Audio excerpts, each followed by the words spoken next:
Hi guys, my name's Lexi, and today I'll be talking about the standpoint theory.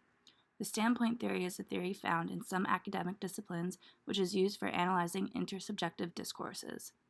This body of work proposes that authority is rooted in individuals' knowledge and the power that such authority exists. Some of the key concepts of the standpoint theory include partial, which is a recognition that no one has a complete view of the social hierarchy.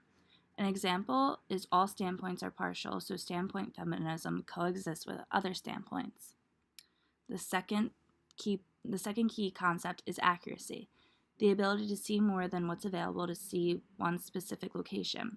An example of this is a person with a disability feels inferior and does not try to rise above it by doing what he or she can despite their disability. Another key point is situated knowledges. What anyone knows is grounded in context and in circumstance. Example, it differs from person to person as per their struggles and experiences. Another key point is sexual division of labor, an allocation of work on the basis of sex. An example of this is known as the feminist standpoint theory. The feminist standpoint theory is the most talked about theory. It's the standpoint theorists see important differences between men and women.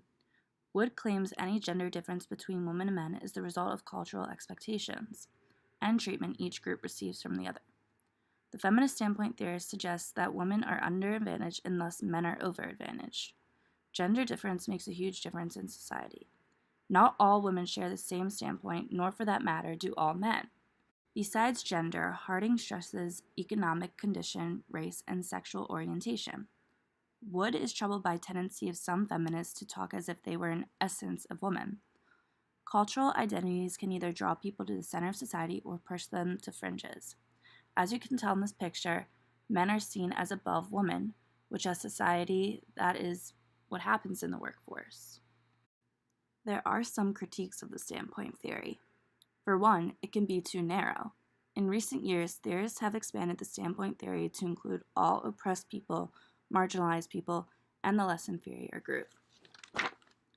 As proponents become more specific about the standpoints from which particular women communicate, the concept of group solidarity at the heart of the standpoint theory becomes questionable. Davis calls for more focus by Western feminists on intersectionality, the notion that all aspects of a person's identity are intertwined, mutually constituting each other.